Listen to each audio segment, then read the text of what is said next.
কিছু কথা বলি আপনাদের মাঝে। আমরা একসঙ্গে পড়ালেখার সুবাদে অনেকের সাথে পরিচিত হই, কিন্তু আসলে ক্লাসের সবাই কিন্তু আমরা বন্ধু বা বান্ধবী হই না। বেস্ট ফ্রেন্ড কিন্তু একজনই হয়। একজন এক একটা টাইমে আসলে এক একজন, ভার্সিটিতে লাইফে হবে একজন, তারপর কলেজে একজন, হাই স্কুলে একজন, আবার প্রাইমারি স্কুলে যখন পড়বেন তখন একজন।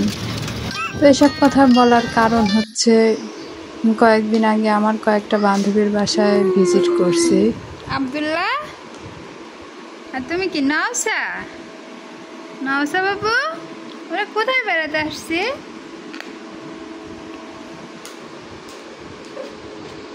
তো এটা ছিল সুমার বাসা। ওর বাসা থেকে আসার সময় এই শ্যুটটা নিয়েছিলাম। এটা একটা মন্দিরে যাওয়ার তেমন একটা অভ্যাস তো আমার থাকার কথা না, তারপর মন্দিরটার এত ক্লিন দেখে শ্যুটটা নিয়েছিলাম। এবার যাচ্ছি আমার আর একটা বাল্যকালের বন্ধু তিন্নির বাসায়। বন্ধু বলতে ওদের সাথে আমরা একই ক্লাসে পড়েছি। ও ছিল কমার্স ডিপার্টমেন্টে আর আমি আর্টসে, যার কারণে অত বেশি সখ্যতা তখন গড়ে ওঠেনি। তারপরও অনেকদিন পর ওর সাথে দেখা হবে, ভালোই লাগতেছিল, এক্সাইটমেন্ট কাজ করতেছিল।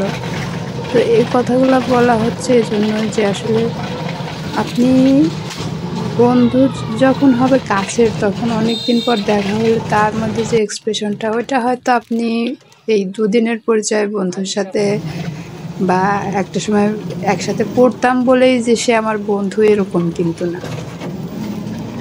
হ্যাঁ, একসঙ্গে আমরা লেখাপড়া করি, এটা সত্যি, কিন্তু সবাই কিন্তু একদম কাছের বন্ধু হয়ে ওঠে না। তো আমার কাছের বন্ধু বলতে যারা এখন, তাদের সাথে হয়তো একটা সময় আমরা মনে করতাম যে এরা আমার খুব কাছের, কিন্তু তারা এখন মনে হয় না তারা কাছের হয়ে ওঠে নাই। তবে এটা ঠিক, এদের এই কাছের বন্ধুগুলোর সাথে হয়তো যোগাযোগ আমরা কোনো কারণে রাখতে পারি না বা অপর প্রান্ত থেকে রাখে না, কিন্তু আমি একটা জিনিস খেয়াল করছি যে এদের সাথে অনেক দিন পর দেখা হলেও তারা যে মানে সুখ দুঃখের আলাপ আলোচনা আমি করি বা আমরা করি বা অপর প্রান্ত থেকে তারা করে, মানে এটাই যে যত বেশি আলাপ করবে, আমার মনে হয় মন খুলে কথা বলবে, সেই তো আপনার সবচেয়ে কাছের হবে। কারণ সে কাছের না হলে তার মনে সব কথা সে আপনাকে কেন বলছে, কি দরকার আছে? আসলে মন খুলে কথা বলতে পারি যখনই আমরা তাকে নিজ থেকে ফিল করতে পারি। তো আমার একজন ফ্রেন্ড আছে, তার নাম উল্লেখ করব না, তার সাথে 6 মাস হোক, 3 মাস হোক, 1 মাস হোক, মানে দেখা হয় না তার সাথে, বাট ফোন আলাপ হয়। অনেক দিন পরে ফোন আলাপ হলেও মানে আমরা পারলে ঘন্টার পর ঘন্টা আলাপ করি। তো এটা ছিল তিন্নির বাসা। ওর 2 মেয়ে, বড় মেয়েটা ক্লাস 3-তে পড়ে, কিন্তু এত সুন্দর আর্ট করে। ওর আর্ট করা দেখে ভিডিও করতে বসে গেলাম। আর্টের দক্ষতা খুবই ভালো। আর ছোট মেয়েটার বয়স হচ্ছে আপনার 1 বছর কয় মাস যেন।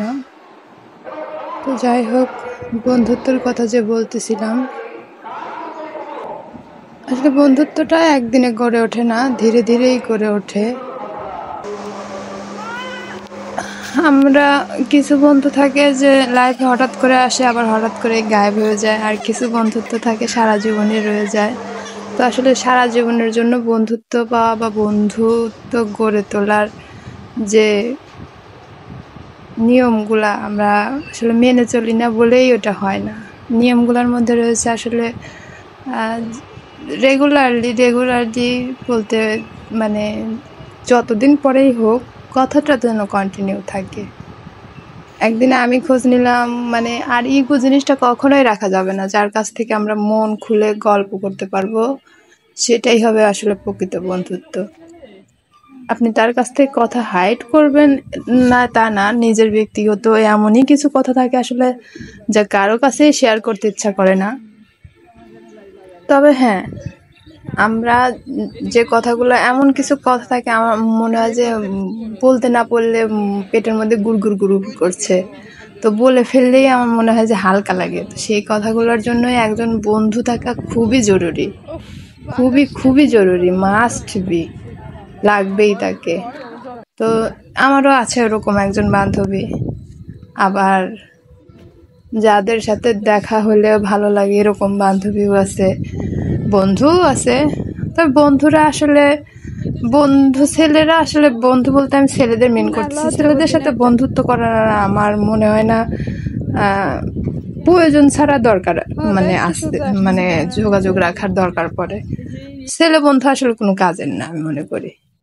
হ্যাঁ, কোনো দরকারে কোনো জায়গায় যাচ্ছেন, এটা লাগবে, এক কথায় উদ্দেশ্য হাসিল করা ছাড়া আমি মনে করি ছেলে বন্ধুর কোনো দরকার নেই। আপনার তার সাথে কথা বলবো, কোনো একটা উদ্দেশ্য থাকবে যে আমার এই উদ্দেশ্যটা আছে, আমি মনে করি এটাই। হ্যাঁ, আমি ছেলে বন্ধু করার ক্ষেত্রে খুবই স্বার্থপর, স্বার্থর বাইরে যে আমি কোনো ছেলের সাথে সম্পর্ক রাখাতে রাজি না। তবে হ্যাঁ, আমার মেয়ে বান্ধবীর ক্ষেত্রে তা না, কারণ তার কাছে আমার কোনো স্বার্থ নাই। এত কথা বলতেছি আসলে ব্যক্তিত্বের ব্যাপারে। আমরা যখনই কোনো বন্ধু গড়ে তুলবো বা বন্ধুত্বপূর্ণ সম্পর্ক দীর্ঘস্থায়ী করব, তখন অবশ্যই তার সাথে যোগাযোগটা কন্টিনিউ রাখবো। আর সবচেয়ে যেটা গুরুত্বপূর্ণ কথা, যে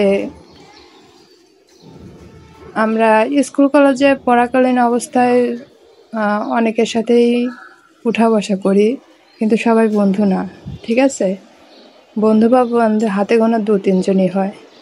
তারপরেও হয়তো সময়ের স্রোতে এক সময় কেউ কেউ ভেসেও যায়, কেউ কেউ ধরে রাখে। তো সবাই ভালো থাকবেন, নওশাজনের পাশে থাকবেন, ইনশাল্লাহ আরও ভিডিও আসবে, পাশে থাকবেন। হ্যাঁ, আপনাদের দোয়া ও ভালোবাসা নিয়ে নওশাজন আস্তে আস্তে এগিয়ে যাচ্ছে। আর নতুন ভিডিও তৈরির জন্য আপনাদের অনুপ্রেরণা আমার খুবই দরকার, প্লিজ পাশে থাকুন।